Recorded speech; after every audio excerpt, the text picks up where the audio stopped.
If we think about carbon removal and the utilization of biomass to kind of perform the capture function, that's really going to be in places where there are farms and forests. It's going to be in the heartland of America. It's going to be in the places like Brazil, where we grow a lot of crops, and in Indonesia and so forth. And Arkansas is one of those places. We're going to build it in Arkansas because the biomass is there, but also I wanted to show that innovation can happen throughout America, not just on the coast.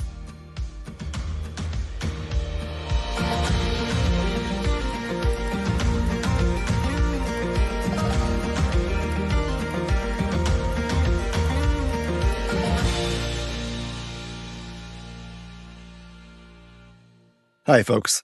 I'm Conor Gaughan, and welcome to Consensus in Conversation, a podcast where we're talking to the innovators, entrepreneurs, and thought leaders who are committed to building successful businesses that also help us build a better world.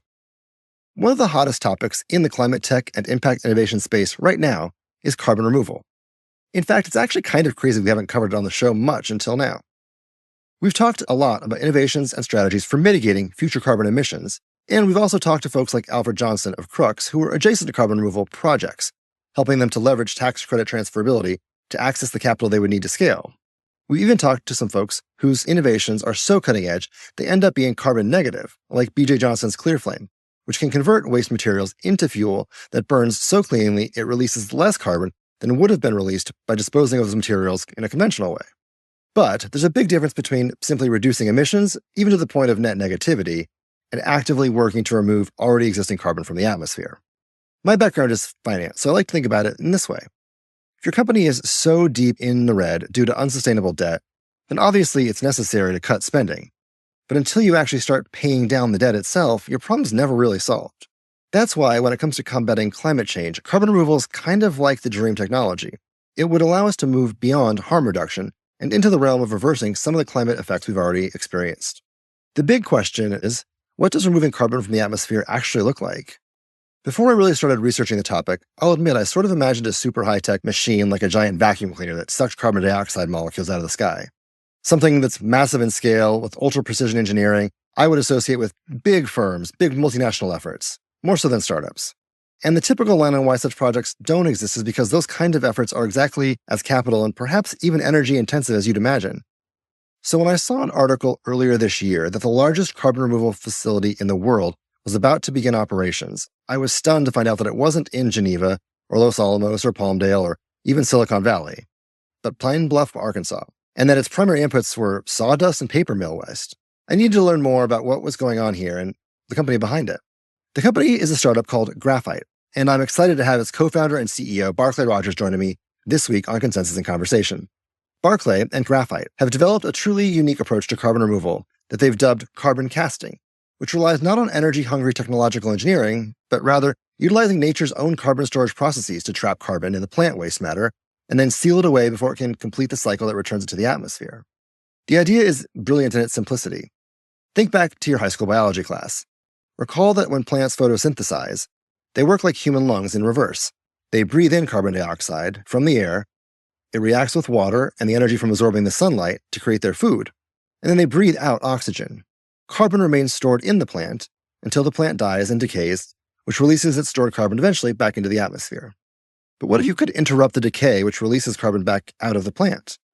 Keep the carbon sealed up in a suspended animation biomass, and then convert that biomass into an easily storable form that can be conveniently vaulted away, damming up the natural carbon cycle at the key point so that carbon never makes it back out to the atmosphere, effectively removing it. That's exactly what Barclay and the team at Graphyte have created, and their Pine Bluff plant is already putting the idea into action, carbon casting waste from Arkansas's natural resource industry to begin the process of carbon removal today. I'm super stoked to have Barclay joining us today to explain more about Graphyte and the importance of immediately scalable carbon removal solutions.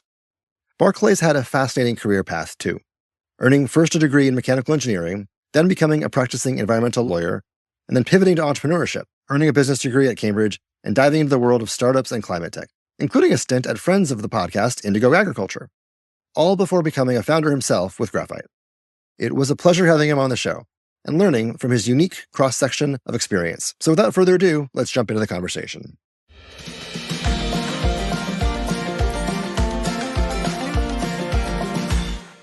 We can just jump right into the questions. We'll start with an easy question. Kind of begin at the beginning. Where are you from originally? Yeah, so I grew up in a little town in Arkansas, a place called West Memphis, Arkansas, in the Mississippi River Delta region, major agricultural region. So that's where I grew up, went to high school there, like football in high school, those kinds of things, and went on from there. It feels like many people I know, including you from previous conversations and just reading, there's really something special about Arkansas that a lot of people from Arkansas bring with them about pride in the state. And I'm just curious, like, what you think Arkansas may have done to help shape you as a person and entrepreneur.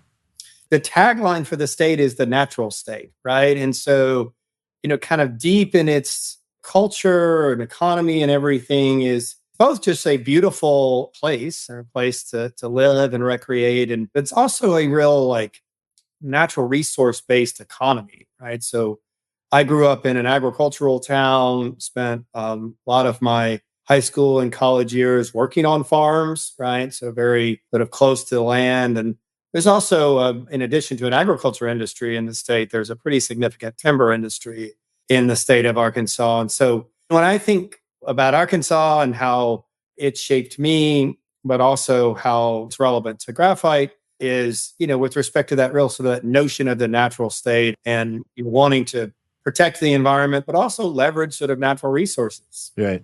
And I mean, in school, what was your passion? What were you kind of excited about? We can even jump into kind of, grad school, going to law school. Did you kind of have a sense for what you wanted to do? What did you find most exciting and find your passion in? Yeah. So I studied mechanical engineering when I was in college, just in the way of kind of like interesting discussion. I remember when I was a young man, I was in college and I was talking to my father, and he's I'd say a small town lawyer in Arkansas. And I had an interest in becoming a lawyer myself. And he was like, well, son, somehow figure out how to differentiate yourself.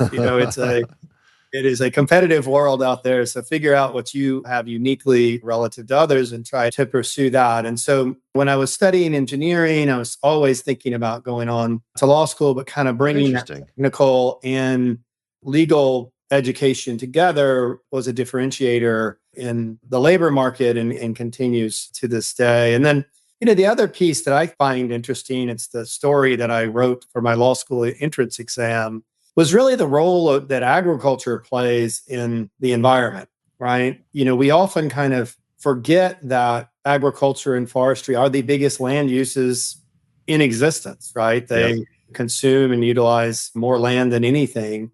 And as a result of that, they have profound effects, both positive and negative, on the environment. And so that, has really gone back to the very start of my career as this sort of like through line of thinking about the environment, thinking about ways that our natural resources industries can be leveraged to improve upon the environment. I want to pick up a thread first on the engineering front and then go to where you just ended that question. I've found we've had a ton recently of engineering folks come on, and I've begun to see some commonalities kind of with how the engineer mind is trained towards building a business. And I'm curious if you can reflect back on your study of engineering and see the dots connected to, eventually being in entrepreneurial roles and building businesses. Like, do you see that connection, and how does that manifest for you?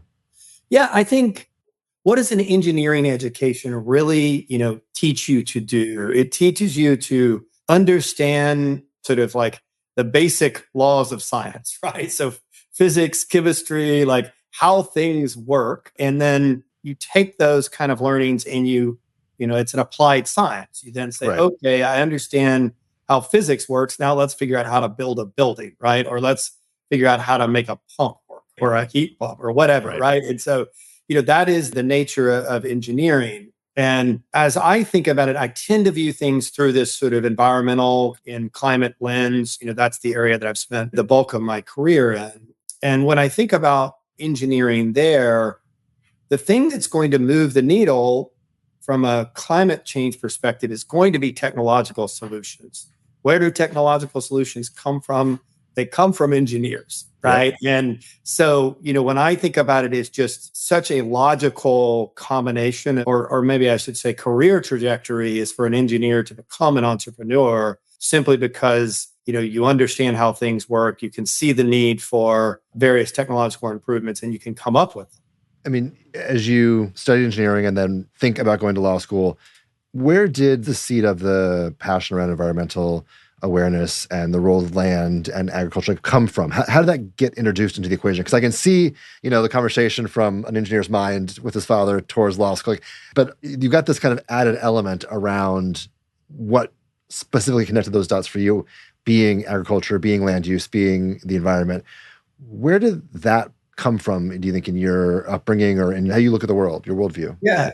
It's not the most obvious thing to look and say, like, a guy from the Mississippi River Delta becomes a environmental entrepreneur, right? And I think there's really two, maybe three things actually. One is, like a lot of people, I grew up spending a lot of time outside, camping, fishing, things along those lines. And I think anyone who spends a lot of time outside really grows to appreciate the outdoors. And some outdoorsmen, go on to take the environment very seriously. So I think there was a background of just being an outdoors person. In addition to that, I was, again, born and raised in the Mississippi River Delta in Arkansas, but I had a lot of friends on the West Coast and spent some time there in college and so forth. And so I was kind of exposed to different ideas around the environment that just were not prominent in the Mississippi River Delta in Arkansas when I was young. And I think just seeing what was happening in other areas was kind of eye-opening. And then I think those two things came together in a real seminal moment in my lifetime. And that is, I was working on a farm in college in the summers. I was thinking about going to law school, and I stumbled upon this sort of environmental travesty, right? I kind of went to the back of a farm that I'd never really went, for any reason. And I saw all these pesticide jugs piled up in this ditch, and it really just kind of shocked and scarred me. And I was like, oh my gosh, clearly that is a environmental wrong there, and we need to try to do something about that.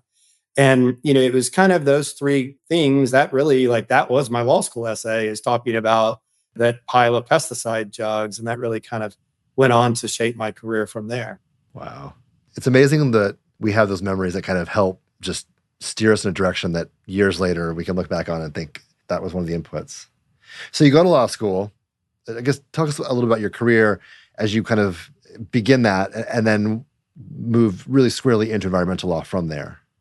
Yeah. So I was actually talking to someone just very recently that's a, young person, kind of very in the early parts of their career. And what you realize, I think, as you get older is you make these incredibly consequential decisions in your 20s that shape your whole life. And when you're making them, you don't even realize that you're making decisions that are going to put you on a certain path. And I think that is a good thing. And one of the lessons that I draw is, if you gravitate toward what interests you, you will have an interesting and fulfilling career, right? I have never been one to try to optimize my life for money or status or anything like that. I'm just well, this thing is interesting. Let's go learn about and pursue that. And I think there's a lot of entrepreneurs that probably have that sort of underlying, you can call it curiosity, or just wanting to satiate their own knowledge and experience. So that sort of pursuit of what interested me when I was in law school, of course, you've got to take all the basic stuff, contracts and torts and administrative procedure and all that. But I became just very interested in environmental law, and I went to a place called Lewis and Clark College out in Portland, Oregon, as a widely recognized environmental law program. And that kind of set me on my path of environmental law. And that had to have been fairly early in kind of the evolution of the study of environmental law as part of curriculums, because it's still relatively, in the grand scheme of legal academia, nascent field. Yeah, there's a whole lot more contract lawyers than there are environmental lawyers, corporate lawyers, or what have you, right? It is still a relatively small field. It's an interesting field, as a lot of constitutional law cases are decided in the context of environmental law cases. Chevron was just reversed by the Supreme Court. That was my next question. I'm curious what you think about it. Okay, that's a big question. So let me see if I can, kind of consolidate my thoughts. When we think about the government mechanisms, right, and the increasingly active role that government plays in lives throughout the globe, the rise of the administrative agency was really important, right? Because you have subject matter experts that reside there that are candidly greater experts than judges are in their particular subject matter.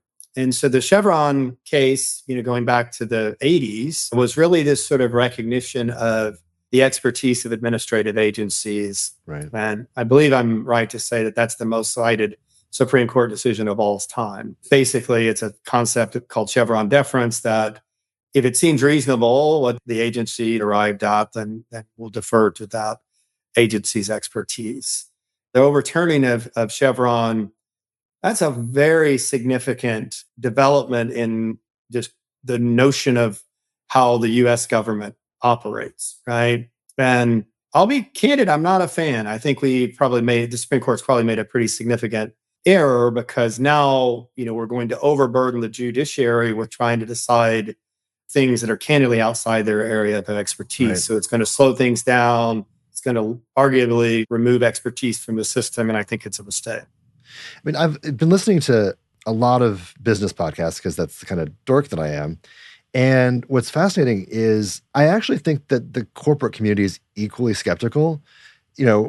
Corporate America likes certainty. They like stability. And the one thing that the administrative branch and subject matter experts gave was a process by which they could, understand where a corporate investment might sit. And, I don't think that there's not a lot of fans of this laissez-faire or any uncertainty that it brings in the system. So I'll be eager to watch. Sorry, that was a digression, but I felt like I don't get to interview environmental lawyers every week for the podcast, so I might as well take a shot and get your feedback on it. Yeah, and I think your notion of predictability is a really important one, right? And if I were to forecast the future, now essentially with the overturning of Chevron, you've just invited a world of litigation, right? So Congress is just not capable of writing very detailed statutes, right? And that means that there will always be areas for interpretation. And what effectively has happened is we've now opened up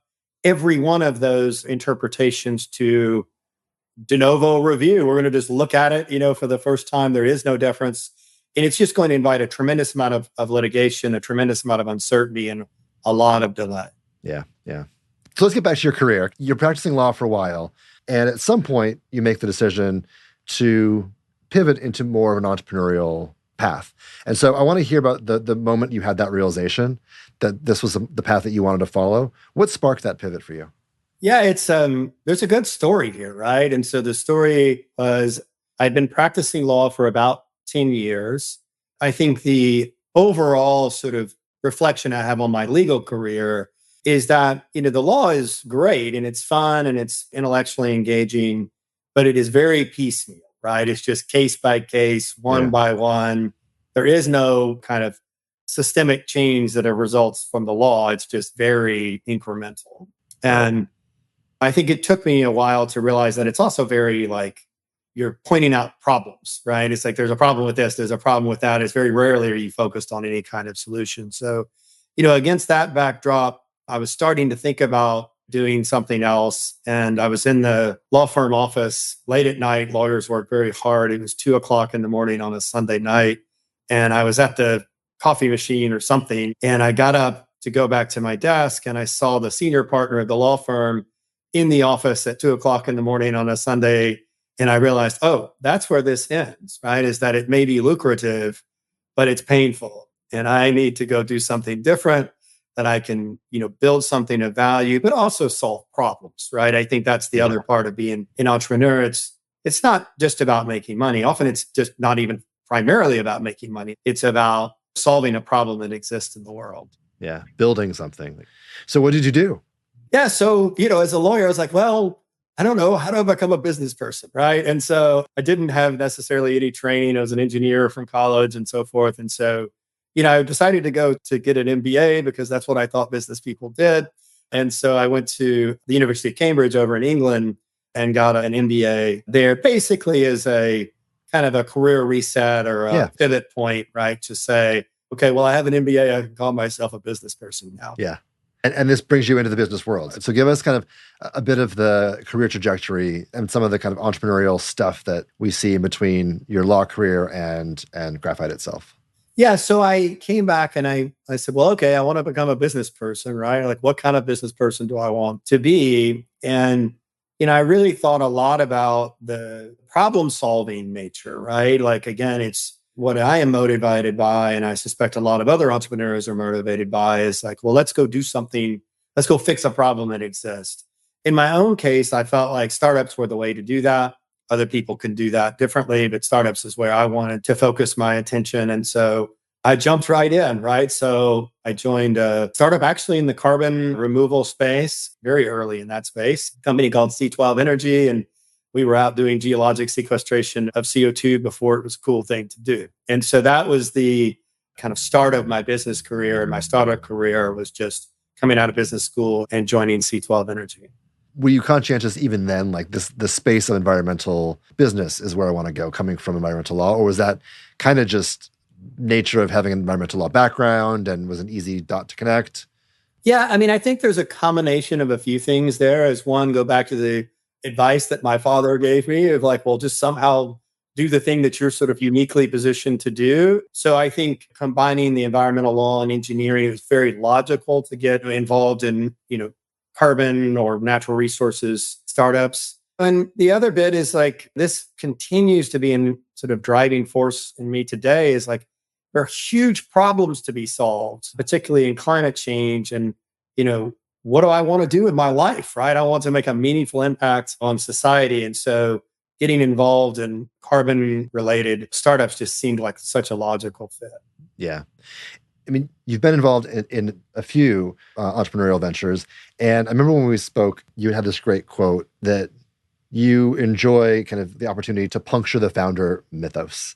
And I was hoping you could talk a little bit about that. And you've had all these founder roles or roles on founding teams.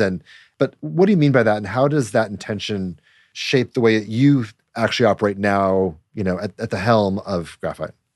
Yeah, it's a great question. And so, I'll start by describing what I consider to be the founder myth, right? And the founder myth, basically is this idea is there is one person who started this company who is an all-knowing being and can somehow do it when no one else can do it. And I candidly think that that is ridiculous, right? I think that anyone that has worked within, startups, either as founders or non-founders, right? Just as a part of the team, realizes that the only thing that really matters is the team, right? And so it is interesting to me and a little bit disappointing is that, people tend to hold the founders up on some kind of pedestal, like they are the only people that are capable of doing anything, when the reality is that it is the team that really drives companies forward.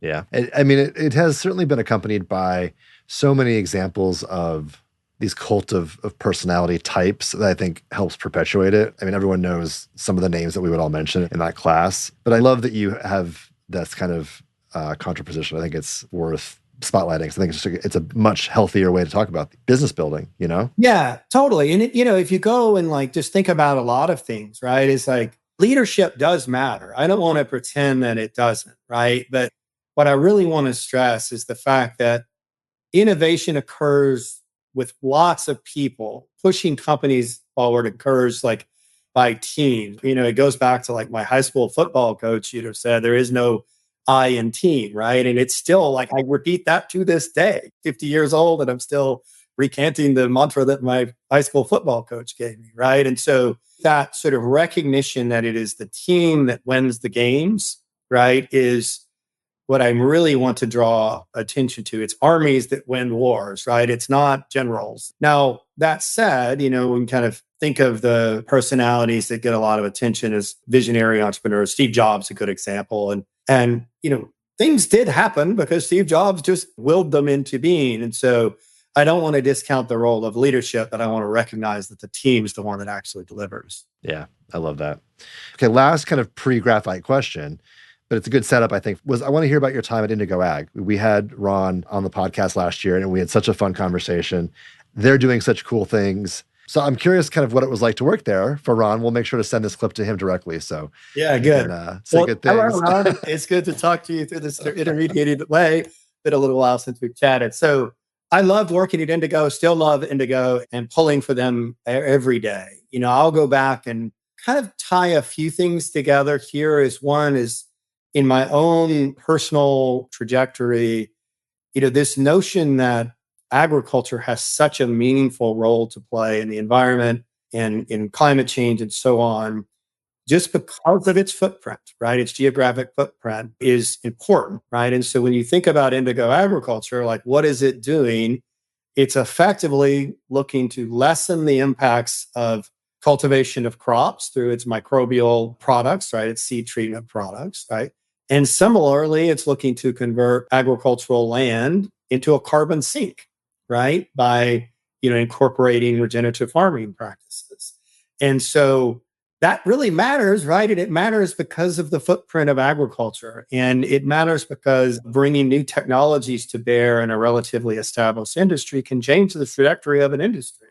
And potentially the world, potentially the globe, Yeah. right? Like that's what's Yeah. so cool, because of the footprint. So that brings us to Graphyte. Let's start with the origin story of where the idea came from. And then what made it resonate with you enough to take the leap and join as co-founder and CEO?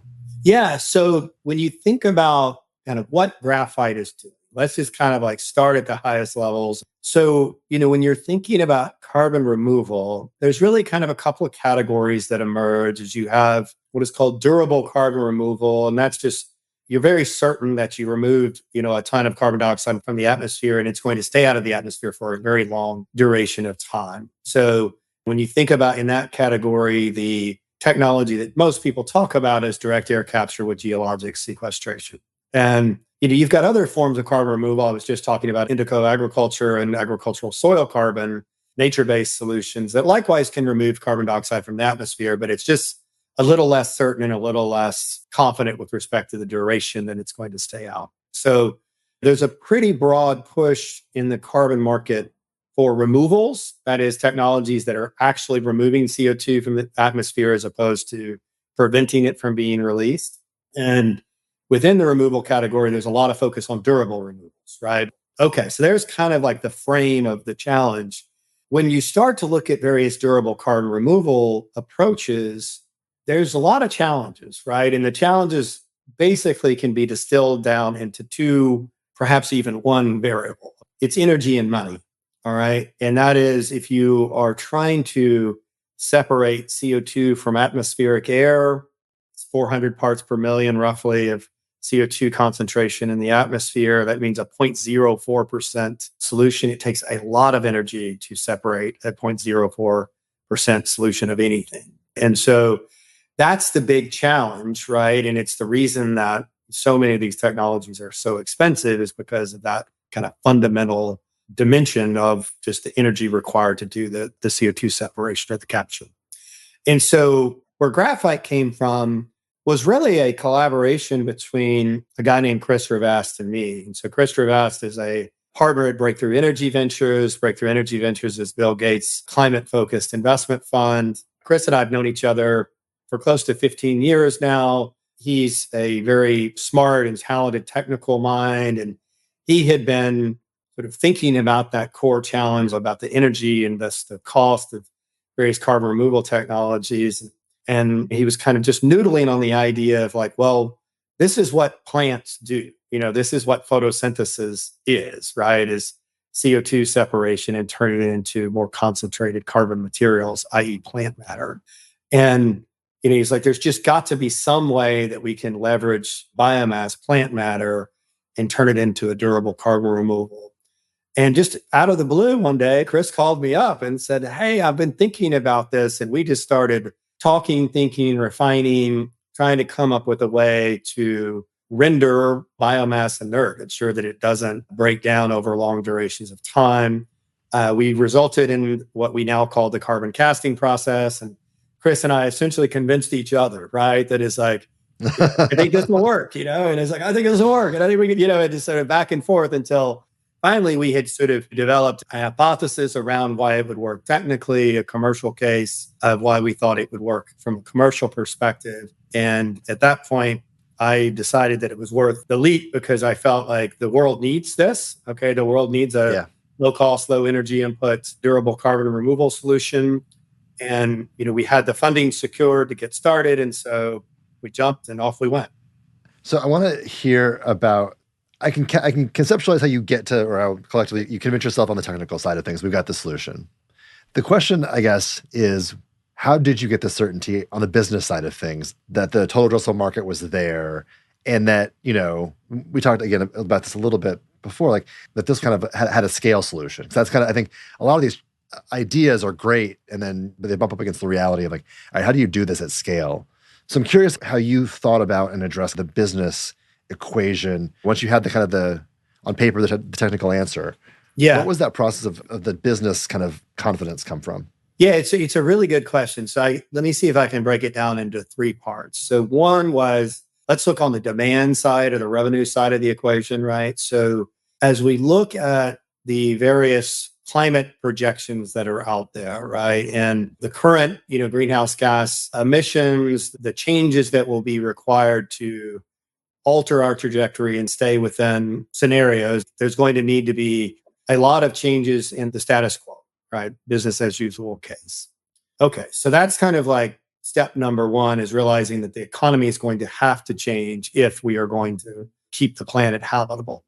Related to that, then it's like, well, what is the cost of change, right? What is, like, if you will, the supply curve of solutions look like, right? And and people talk about green premiums or even like negative premiums, that some climate friendly solutions are cheaper, right? Or the same price, and just we happen to do it one way and we need to change the way we were doing it before, and there is no premium. Others, there are premiums. Okay. So it basically is kind of constructing a supply curve, right, of solutions, and then saying, okay, where do I fit on that supply curve, right? Am I the most expensive thing that's ever going to happen, or am I in the realm of the foreseeable future? And so, at Graphite's cost of production or price, in fact, our cost of production is less than this, is $100 a ton of CO2.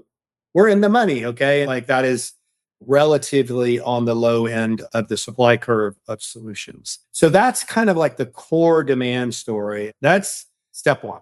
Step two is then looking on the scalability question. It's like, well, how feasible is it that I could have a material technological solution, right? And, this goes back to the engineering training that we were talking about at the very start of the conversation. Is like, well, let's do some math. Let's figure out, like, what are the inputs into the process?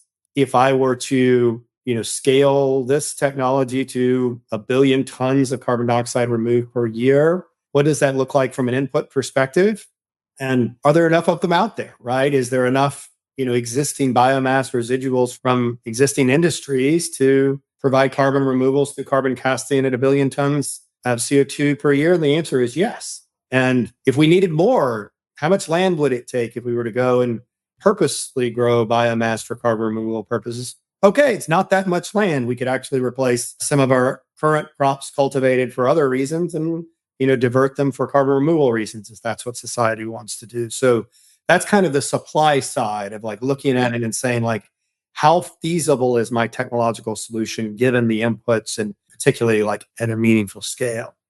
And then I think that the third piece is a real practical piece of business advice, but it's like, stay alive while the market matures, right? That is, in many technologies, certainly in the carbon space, is you've just got to time it relative to demand, right? Because nobody wakes up every morning, at least not today, saying, like, I can't wait to go take all the carbon out of the atmosphere, right? It's a thing that people are being encouraged to do through various kind of investor or public interest kind of pressure or government pressure or so on. And so you really want to time your company development relative to your market demand so you don't get out over your skis. Along those lines, I mean, we've seen a lot of public policy in the last couple of years make, some big headway. I'm curious if that's kind of been reflected in your demand curve. Have you guys seen new opportunities arise coming out of the IRA or IIJA or kind of any of the public policy, arena work on this stuff? Yeah. So first of all, huge fan of the IRA and of just the various sort of government initiatives in this space. I love to talk about the renewable energy space because it is the one area in which we have really made a lot of progress reducing, greenhouse gas emissions while growing electricity supply. And the government played a very active role in the development of renewables through production and investment tax credits and so on. And so there's certainly a major role for the government to play in carbon removal technologies in a similar way. Specifically with respect to the current policy initiatives, graphite, our carbon casting process, is not eligible right now. Okay. And the reason for that is, innovation is kind of this amazing thing, right? It's like somebody sits around and dreams up something that no one had thought about, the year prior. And often there's a lead lag effect with respect to technology and policy.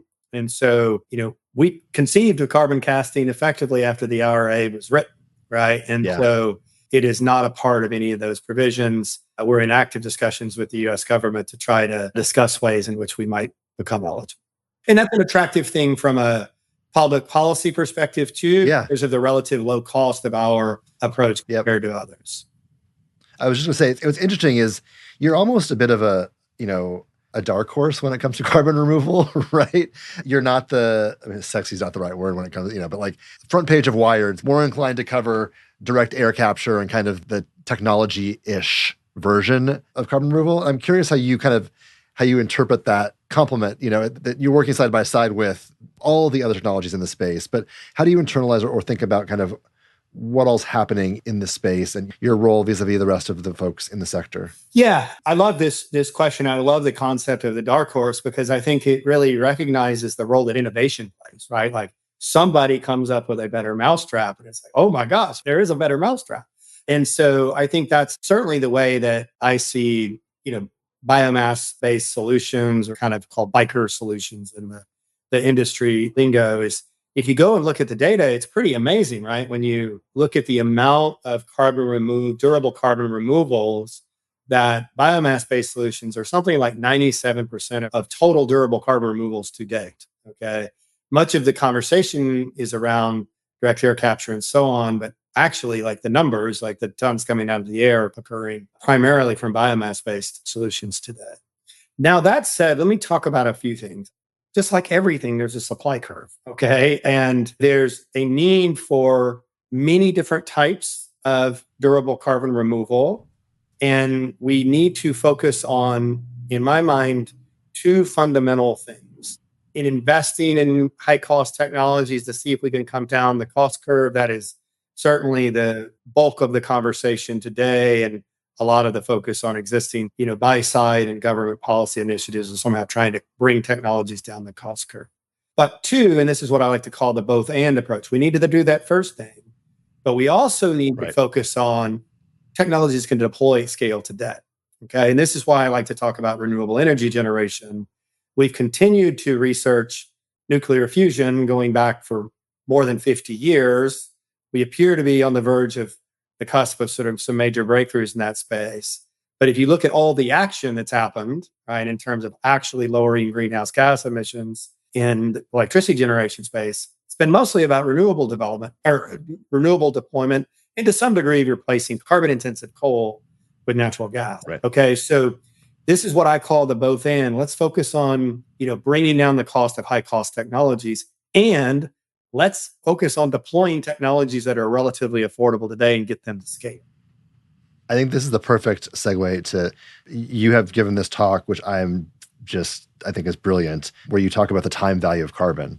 And so I'm hopeful that you could explain what you mean by that, because I think I see a direct connection to how you're viewing, the innovation curve, the supply, but talk to us about the time value of carbon and what you mean by that. Yeah. So this is something of a complicated concept. So let me see if I can try to boil it down to its fundamentals, right? So if we're thinking about climate change, what is happening, right? So you have solar radiation coming in from the sun, entering the atmosphere.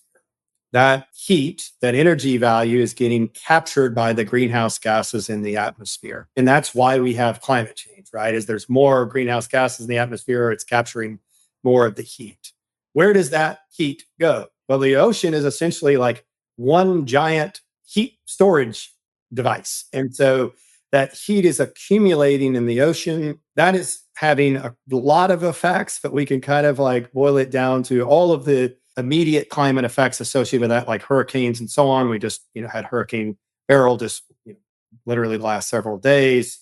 early in the hurricane season. So heat contributes to immediate climate effects.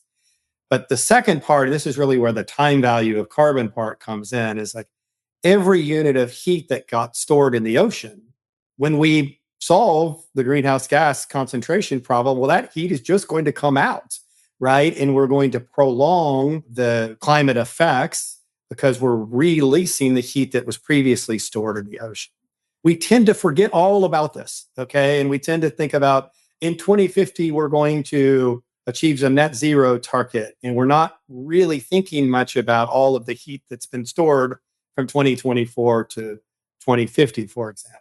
And so the reason I like to talk about this is it really relates to that point I was talking about before. And that is we need to focus on getting carbon removal technologies and other greenhouse gas abatement technologies to scale right now, right? Because if not, we're just storing more and more heat each and every year. It means we've got more and more work to do in the future. Right. Yeah. I mean, it's a scalable solution today helps save us the need for more scalable solutions that come later on, right? Exactly. I mean, at the kind of the core. Exactly. Yeah. I'm curious, you talk about your work with Breakthrough. They were one of your early name on the cap table.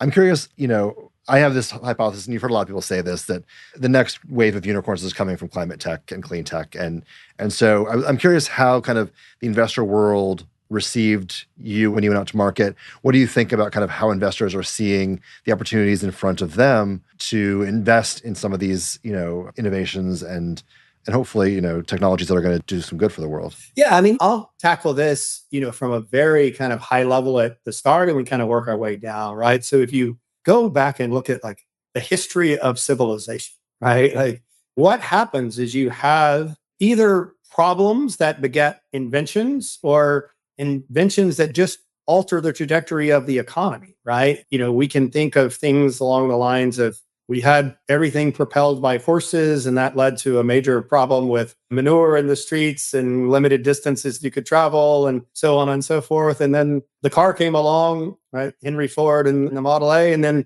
all of a sudden, like everything changed, right? And it unleashed, major economic developments all the way to like the freeway system and suburbs. The internet, the same story. AI, a similar story right now, right? So we have these big transformative events. But the really important thing to realize is the society altering effects of those, innovations, right? And that it really does change the way that we live. It changes the way the economy works. Sometimes that is the result of just an innovation comes out of nowhere and we embrace it. Other times it is we need a problem to be solved, right? Necessity is the mother of invention, and we go and we find, technological solutions to solve that problem. And so if we think about climate change, right? I mean, we are talking about the most fundamental thing to society. It's like the habitability of our planet. Are we going to continue to be able to live and thrive here and eat and live the lifestyles that we want, right? This is arguably sort of as basic of a need as like food and shelter. And so when we think about it in that lens and the widespread recognition of the need for change, then it's pretty clear that there's going to be a lot of technologies that are going to enter into the economy that will help us to achieve these goals of meeting our climate objectives, because we just have to if we're going to survive as a society, certainly the way that we've all grown accustomed to and want to live. So, that's a very sort of meta view of it. As you get down into the weeds of investing and so on, you can kind of look at it in a really basic way. It's like, okay, we have that need.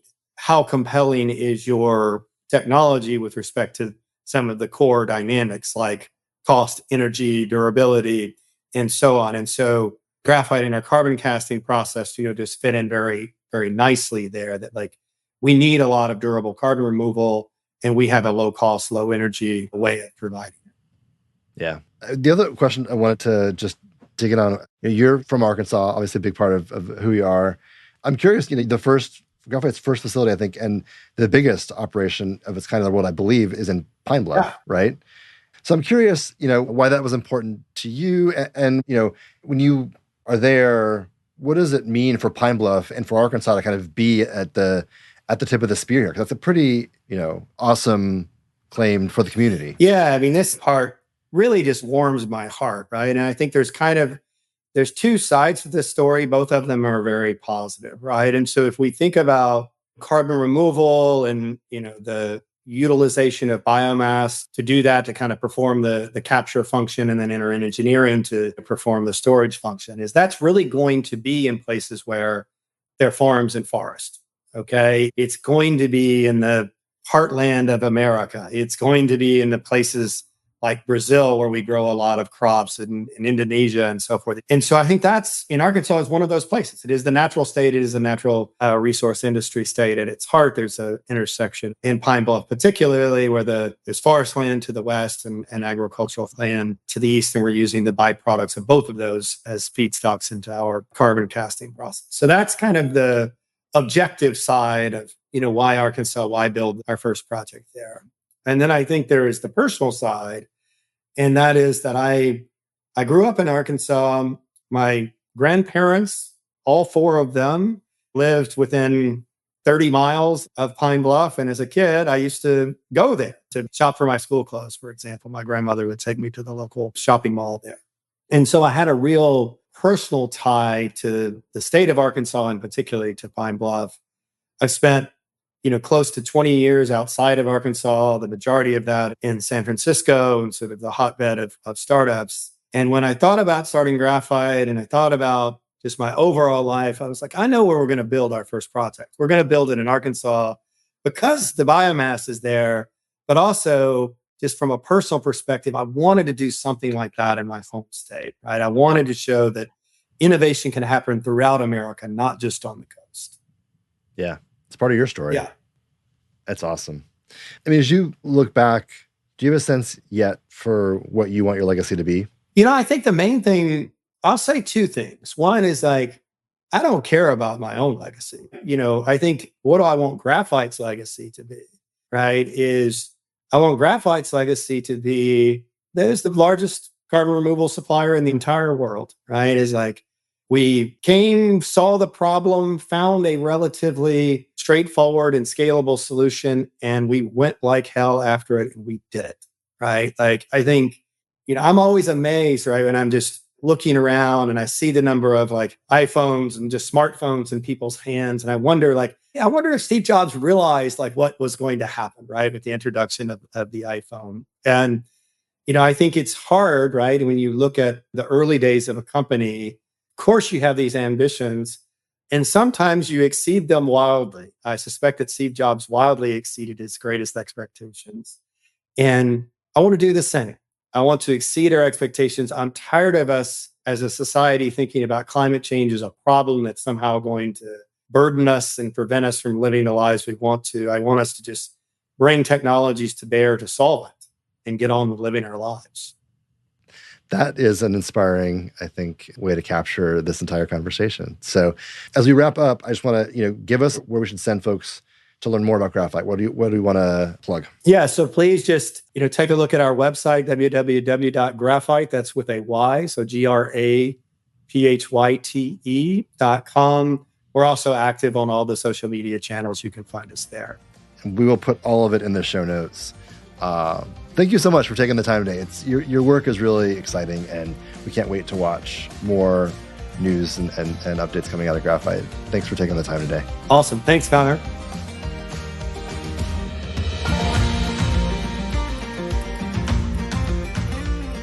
Huge thanks to Barclay Rogers for joining us on the show this week. As he mentioned, you can find out more about Graphyte at their website, graphyte.com. That's Graphyte with a Y. Don't worry, we'll also have the link to that and all their socials in the show notes for you. And make sure to check out their show notes on Spotify for this week's Q&A. As always, you can email us at cic@consensus-digital.com. That's cic@consensus-digital.com. You can also message me directly on LinkedIn and Threads at ckgaughan. Send us your questions, comments, or ideas for future guests. We love getting your feedback. If you enjoyed this episode, please take a second to leave us a rating or review on Apple Podcasts. It's so helpful with growing our reach and adding new people to the conversation. And it helps us to continue bringing you more awesome talks with the business leaders you want to hear from. Thanks, everyone. We'll be back next week with a brand new conversation.